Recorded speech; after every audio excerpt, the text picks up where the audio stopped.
우리에게 주시는 하나님의 말씀은 시편 16편 1에서 3절입니다. 함께 봉독하시겠습니다. 하나님이여 나를 지켜주소서.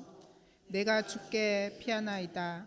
내가 여호와께 아뢰되 주는 나의 주님이시오니 주 밖에는 나의 복이 없다 하였나이다. 땅에 있는 성도들은 존귀한 자들이니 나의 모든 즐거움이 그들에게 있도다. 아멘.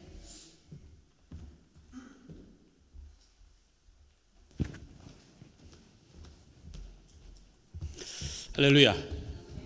예, 우리 서로 인사 나누고 말씀 듣도록 하겠습니다. 오직 예수, 줄여서 오예. 인사하시죠. 오예. 오예. 예, 예수님밖에 없습니다. 나를 구원하실 분은 오직 예수 그리스도 한 분밖에 없는 줄로 믿습니다. 할렐루야. 예, 올해 표 오늘 마지막이죠. 마지막인데 한번 눈을 감고 같이 한번 합니다. 시작. 나의 영혼아 잠잠히 하나님만 바라라. 무릇 나의 소망이 그로부터 나오는도다. 시편 62편 5절 말씀. 할렐루야. 예, 우리가 한 해의 표로 삼고 하나님만 바라는 그런 마음으로 우리가 한 해를 보냈습니다. 이제 며칠 남지 않았습니다. 또 새로운 해에 하나님께서 또 우리가 하나님을 계속 바라보는 그런 마음, 또 그런 믿음을 통해서 큰 은혜로 함께 해 주실 줄로 믿습니다. 할렐루야. 예, 제가 먼저 좀 문제를 좀 내도록 하겠습니다. 만약에 사과가 3개가 여기 있다고 하면은 그 중에 2개를 먹으면은 몇 개가 남을까요? 하나? 또 하나? 네, 틀렸습니다. 3개 중에서 2개를 먹었으면은 옛말에 그런 말 있잖아요. 먹는 것이 남는 것이다. 몇 개가 남았어요? 2개. 2개를 먹었으니까 2개가 남는 거죠. 이게 관점의 차이예요. 해석의 차이라고 할 수 있습니다. 무엇에 더 의미를 두는지에 따라서 분명히 달라질 수가 있어요. 우리가 이제 2024년도 마지막 주일이 되었잖아요. 연말이면은 우리가 좀 이제 홀가분하다 이런 게 아니에요. 좀 뭔가 마음이 무겁습니다. 그 중에 하나가 연초에 여러 가지 계획들을 많이 세웁니다. 이런 것도 해야지, 저런 다짐들 해요, 결단들. 근데 이제 연말이 되고 나면 어때요? 그 중에서 내가 제대로 하지 못하는 것, 이루지 못한 것들이 꼭 있기 때문에도 뭔가 마음이 가볍진 않아요. 마음이 참 무겁습니다. 이게 자이든 타이든 간에 뭔가 좀 이렇게 할 수 있었을 것 같은데 지나고 나니까 그걸 못하는 거예요. 저도 그래요. 저도 뭐 여러 가지 많은 것들을 세웠습니다. 그 중에 하나가 또 이제 좀 살도 좀 빼고 좀 그래야 되겠다 했는데 안 그렇더라고요. 저도 먹는 게 남는 거라 이 남은 것들이 많이 있더라고요. 이게 참 계획대로 되지가 않습니다. 근데 우리가 그 관점을 좀 바꾸고 좀 해석을 조금 바꾸면은 그러면은 우리의 마음이 꼭 무겁지만은 않다는 거예요. 성탄절 12월만 되면은 이제 성탄 그 장식들을 하잖아요. 여러분들 이제 집에서 저희도 이제 그 성탄 장식을 하는데 그 성탄 이 추리를 항상 이게 거실에 이렇게 만듭니다. 근데 몇 년 전에 이 크리스마스가 끝나고 나면은 뭐 엄청 세일을 하잖아요.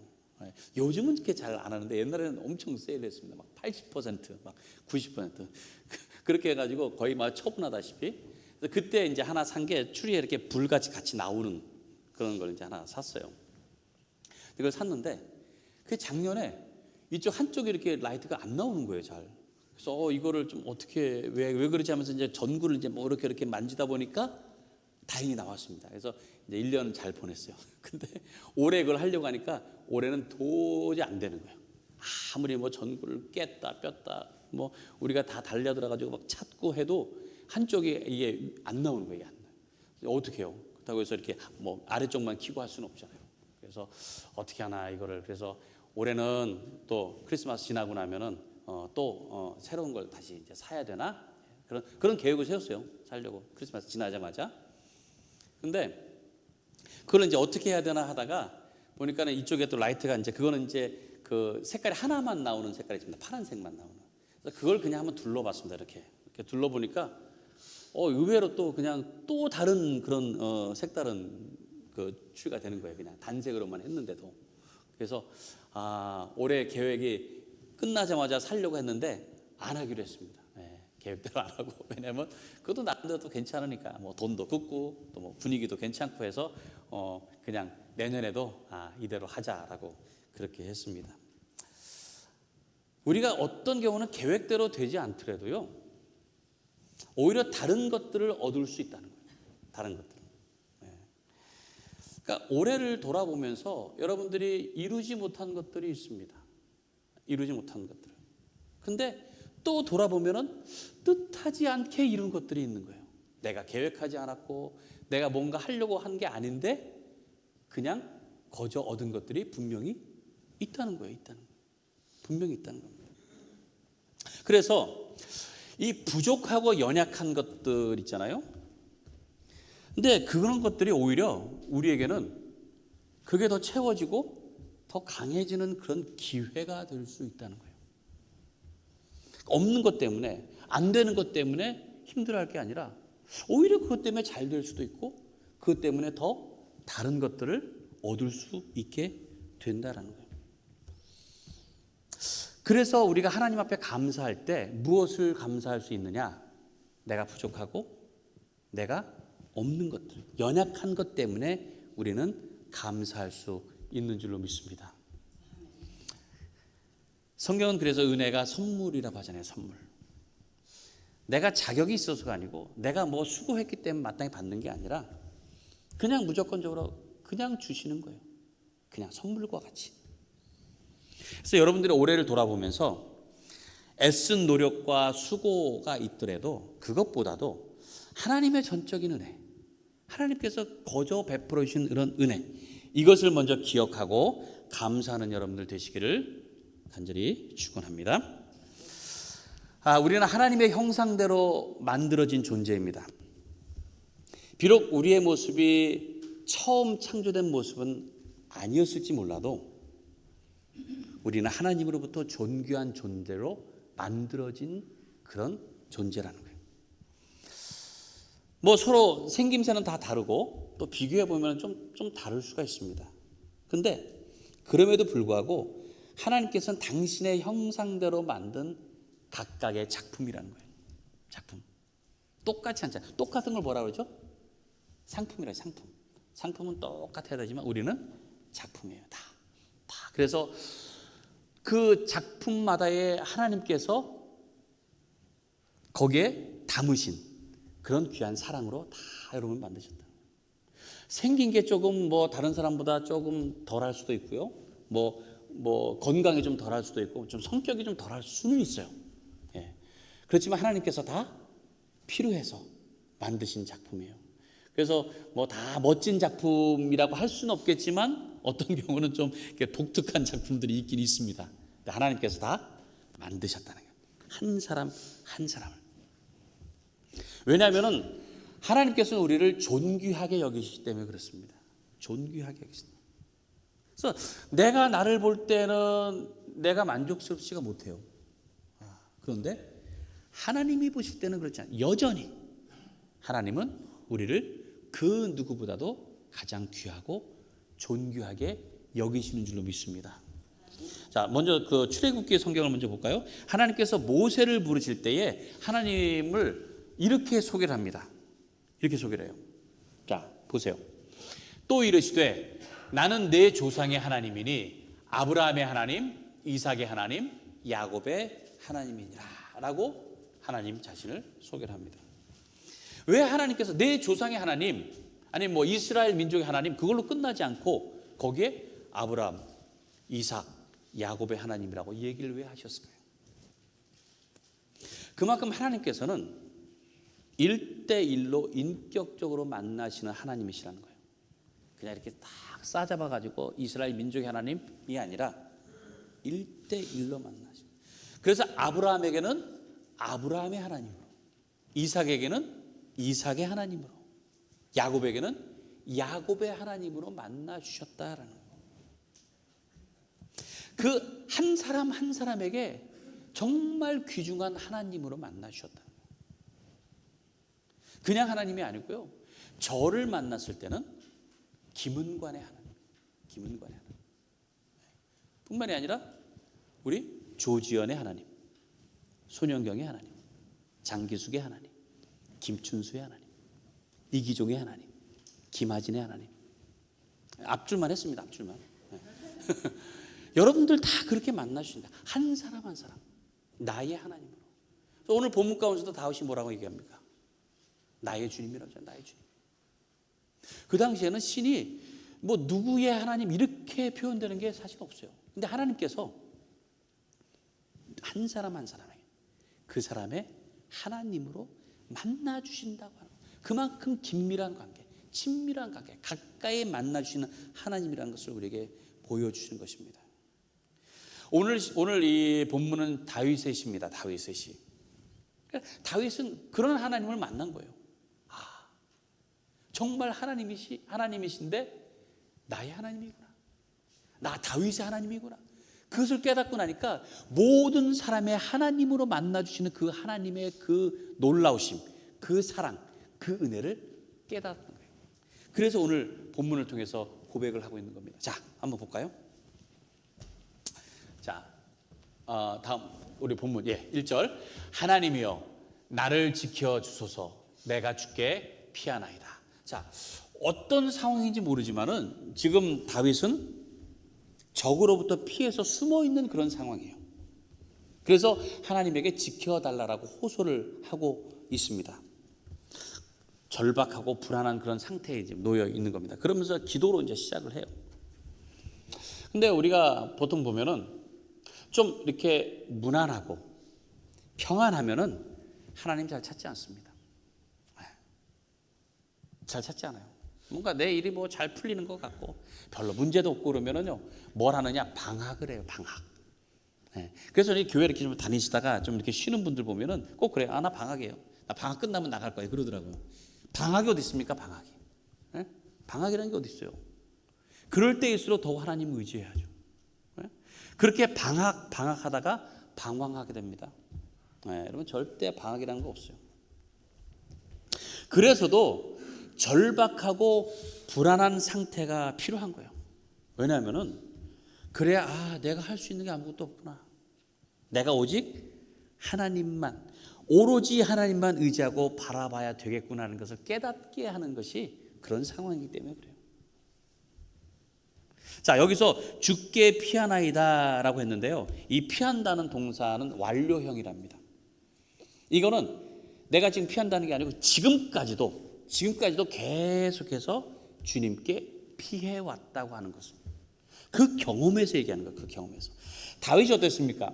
날마다 그가 피해 다녀야 될 수밖에 없는 적들로부터 도망 다녀서 숨을 수밖에 없는 그런 처지였습니다. 그래서 다윗은 어디에 이렇게 안전한 곳도 없었고요. 어디에 피할 곳이 없었습니다. 네? 그 이스라엘 내에서도 없어가지고 어디까지 도망갔느냐? 그 자기가 죽였던 골리앗 장수가 있었던 나라. 그 블레셋까지, 거기까지 도망갔어요. 적군 나라까지. 거기서 숨었는데도 거기서도 어쩔 수가 없어가지고 다시 도망 나올 수밖에 없는. 그러니까 어디 안전한 곳이, 평안한 곳이 아무데도 없었다는 거예요. 아무데도. 그런데 그가 지금까지 피한 곳을 보니까 어떤 안전한 장소가 아니라 하나님의 인도하심과 하나님의 보호하심이 있었기 때문에 어디든 안전했다는 거예요. 어디든. 그것이 골짜기가 됐든 동굴 속이 됐든 아니면 평지 한가운데 있었더라도 하나님께서 지켜주셨기 때문에 안전할 수 있었다는 걸 그가 경험해서 알았다고 하는 그런 고백입니다. 여러분들은 시련과 아픔, 어려움 이런 것들이 있을 때 어디로 피하십니까? 아지트가 있으세요? 어디 이렇게 피할 피난처가 있으세요? 다윗은 그가 이렇게 고백을 해요. 여호와는 나의 산성이시고 나의 방패시고 나의 피할 바위시고 나의 영원한 피난처가 되신다고 고백합니다. 저는 다윗의 고백처럼 여러분들이 주님께 피함으로 안정감을 누리시길 바랍니다. 그 고백이 여러분의 고백이 되길 바라요. 자, 2절 말씀 보겠습니다. 2절 말씀. 2절. 예. 자, 우리 같이 한번 읽겠습니다. 시작. 내가 여호와께 아뢰되 주는 나의 주님이시오니 주밖에는 나의 복이 없다 하였나이다. 자, 다윗이 고백하자. 내가 여호와께 아뢰되 주는 나의 주님이시다. 나의 주님이시다. 나를 그렇게 살피시고 인도하시는 그 주님이시라는 거예요. 그러면서 주밖에는 복이 없다 그랬어요. 이 복이 어떤 복이냐? 그 창세기에 나오는 그 단어가 그 하나님께서 천지를 창조하신 다음에 보시기에 좋았더라라고 한 그 좋다라는 단어와 똑같은 단어예요. 이 복이라는 단어. 토브라고 하는 단어입니다. 토브. 그래서 영어로 말하면 이제 good이라고 하는데 어떤 선한 상태를 얘기해요. 그러니까 하나님께서 만족하시고 기뻐하시는 그런 겁니다. 그것이 바로 복이라는 거예요. 복. 그래서 한글 성경에는 어디에서는 이 토브라는 단어를 행복이라고도 그렇게 해석을 했어요. 행복. 그러니까 뭔가 이렇게 만족하고 기쁜 상태가 되는 것을 행복하다 그러잖아요, 우리가. 그렇죠? 행복하다. 그래서 이 복이라고 하는 거, 이 행복은 하나님의 선하심을 따라서 누리는 겁니다. 하나님의 선하심. 그래서 하나님의 복이 나의 복이 되시기 때문에 곧 하나님이 나의 행복과 나의 기쁨의 근원이 되신다는 그런 뜻을 갖고 있어요. 하나님은 우리가 기쁘고 행복하기를 원하십니다. 그래서 우리가 하나님을 아버지라고 부르는 거예요. 아버지라고. 자녀가 잘 되기를 바라는 것이 아버지잖아요. 네? 자녀가 망하는 걸 원하는 부모는 없습니다. 아무리 못나고 아무리 부족한 자식이라도 부모의 입장에서는 자식이 최고예요. 그런 거 있잖아요. 엄친아, 엄친딸. 그게 무슨 말이죠? 엄마 친구 아들. 엄마 친구 딸들은 다 대단하잖아요. 다 잘나고. 그래서 맨날 엄마 친구 누구는 뭐 어디 뭐 붙었다더라, 어디 뭐 잘 됐다더라, 뭐 그러잖아요. 그렇죠? 근데 그 엄친아, 엄친들 딸이 아무리 잘나고 그래도요. 그래도 결국은 친구 아들이고 친구 딸이에요. 결국 누가 제일 사랑스러워요? 자기 자식. 그래도 결국은 자기 자식밖에 없는 거예요. 부모이다 보니까, 아버지다 보니까 그렇게 됐습니다. 그래서 예수님께서 탕자의 비유를 통해서 말씀하시는 게 뭐냐? 아무리 그렇게 방탕하고 했더라도 돌아오니까 아버지로서 그 사랑, 그 자식을 안아준다는 거예요. 회복될 수밖에 없어요. 그러니까 자식으로서 가장 행복한 것은 부모의 사랑 가운데 있는 겁니다. 그래서 모든 것이 회복되고 기쁘고 즐거운 하나님으로부터 존귀 여김을 받은 사람은 하나님 안에서 행복을 찾는 거예요. 하나님 안에 행복의 열쇠가 있고 또 하나님 안에 행복의 근원이 있기 때문에 그렇습니다. 여러분 그 네잎클로바의 꽃말이 뭔지 아시죠? 행운이잖아요. 행운. 네, 행운. 뭐 거기에 대한 유래가 있습니다. 그 나폴레옹 이 전쟁하던 때에 그 뭐 전쟁하다가 이렇게 봤는데 밑에 그 클로바가 이렇게 있는데 보니까는 다 새 잎인데 그 네 잎짜리 하나 있어가지고 오 신기하다고 이렇게 숙이는 순간 뭐 적군의 그 총탄이 이렇게 날아와가지고 그래서 살았다. 그래서 행운 뭐 이런 뜻이 붙었다고 또 합니다. 그런데 그 네잎 클로바 말고 새잎 클로바의 꽃말이 뭔지 아세요? 새잎 클로바? 행복이에요. 행복. 새잎 클로바. 왜 새잎 클로바의 행복이라는 말이 붙었는가 하면은 5세기에 그 아일랜드의 성자인 성 패트릭이 설교를 할 때에 삼위일체에 대해서 성경에는 이제 삼위일체가 나와 있지 않습니다만 삼위일체 하나님, 예수님, 성령님이 삼위일체에 대해서 설명을 할 때에 바로 이 클로바를 가지고 설명을 했다는 거예요. 그래서 세계이면서도 하나인 것. 그래서 거기서부터 이 삼위일체에 대한 의미가 있고 삼위일체 하나님이 함께하는 것이 행복이다라는 그런 의미에서 이 세잎 클로바가 행복이라는 꽃말을 갖게 되었다고 합니다. 그런데 우리는 그렇게 세입 클로버가 많은 것 중에서 세입 클로버가 아니라 네입 클로버를 우리는 찾아요. 항상 행운을 찾으려고 한다는 거예요. 행복이 이렇게 많음에도 불구하고 하나님께서는 우리 주위에 행복의 조건들을 많이 두셨어요. 근데 우리는 그런 행복을 느끼지 못하니까 뭘 찾아요? 혹시나 로또 하나 당첨되지 않아. 이번에 보니까 엄청나게 당첨됐더라고요. 그런 건 하나 되지 않을까 하는 행운을 자꾸 찾는다는 거예요. 행운을. 다윗은요, 하나님 안에 있는 복으로 말미암아 행복하다고 고백을 하고 있어요. 그래서 주밖에는 복이 없다라고 그렇게 고백을 하고 있습니다. 자, 여러분들은 어떻습니까? 주님 밖에는 행복이 없습니까? 네, 한 분만. 그러기 전에 제가 이렇게 먼저 여쭤봐야 될 것 같아요. 여러분들은 행복한 것이 있습니까? 네? 행복한 것이 있어야 이게 내가 주 밖에 있는 건지 주 안에 있는 건지 알 수 있을 거 아니에요. 일단은 행복이 있느냐, 행복이. 만약에 내가 행복함을 느낄 것이 없다면은 아직은 주님 밖에 있는 것이 분명합니다. 주님 안에 있으면 행복할 수밖에 없어요. 왜? 주님께 행복이 있으니까. 주님께 복이 있으니까. 그런데 주님 밖에 있으니까 그 행복이 전혀 느껴지지도 않고 누릴 수도 없게 되는 겁니다. 주님에게는 완전한 행복이 있는 줄로 믿습니다. 주님 안에. 내 가까이. 아니, 어찌 보면 이미 내 안에 있을지도 몰라요. 내 안에. 근데 그것을 느끼지 못하고 깨닫지 못한다면 그거는 주님 밖에 있는 것이기 때문에 그렇습니다. 행복은 이렇게 보니까 외부에서 오는 것 갖고는 내가 행복하기가 어려워요. 내 안에서부터 있어야 됩니다. 내 안에서. 그래서 주님 안에 있다고 하는 것, 이것은 그 주님으로 인해서 내가 행복을 누릴 수 있다는 말씀이에요. 다윗이 보세요. 주밖에 없다고 하는 것은 모든 게 누구에게 있다는 거예요? 주께 있다는 거예요. 주께 있다고. 그래서 제가 그러잖아요. 주께 있다라고 하지 죽겠다라고 하지 말라고 그러죠. 죽겠다 아니고 뭐라고요? 주께 있다. 다 주님께 있다는 거예요. 그래서 하나님께서 우리 안에 계심을 내가 깨닫는다면, 내가 주님 안에 거하는 것을 깨닫는다면 행복은 어찌 보면 저절로 우리 안에서 누려질 수 있게 되는 줄로 믿습니다. 자, 3절 말씀 보세요. 또 다윗은 이어서 이렇게 고백합니다. 땅에 있는 성도들은 존귀한 자들이니 나의 모든 즐거움이 그들에게 있도다. 다윗이 이런 복을 느끼니까, 행복을 느끼니까요, 다른 성도들이 존귀한 자라는 것을 알게 된다는 거예요.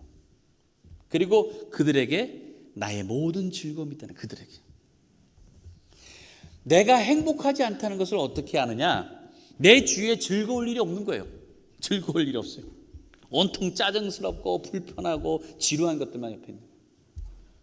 혹시 여러분들 한번 주위를 살펴보세요. 지금 한번 옆에 있는 분들에게 한번 쭉 살펴보세요. 살펴보시고 그 주위에 있는 사람들, 주변에 있는 일들 때문에 즐거운가? 즐거우세요? 만약에 즐겁다면 여러분들은 행복한 사람들이에요. 근데 그렇지 않다면 아직은 주님 밖에 있는 거예요. 아이고, 아직도 내 주변에는 즐거운 일들이 없는 거예요. 주님 안에서 행복을 발견하면 내 주위의 모든 것들이 다 즐겁습니다. 그렇잖아요. 내가 뭔가 기쁜 일이 있고 막 즐거운 일이 있으면은요,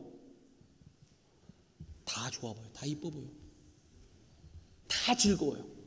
그게 참 신기해요. 그게 웬만한 것도 다 넘어가게 되고, 그게 그렇습니다. 사람뿐만이 아니에요. 막 나무도 그러니까 좋고, 꽃도 좋고, 하늘도 좋고, 다 좋아요. 보니까 다윗이 그렇게 고백하잖아요. 땅에 있는 성도들은 존귀한 자들이니 나의 모든 즐거움이 그들에게 있다. 나의 모든 즐거움. 그러니까 다른 성도들을 보니까 그걸로 인해서도 즐겁다는 거예요. 다윗이.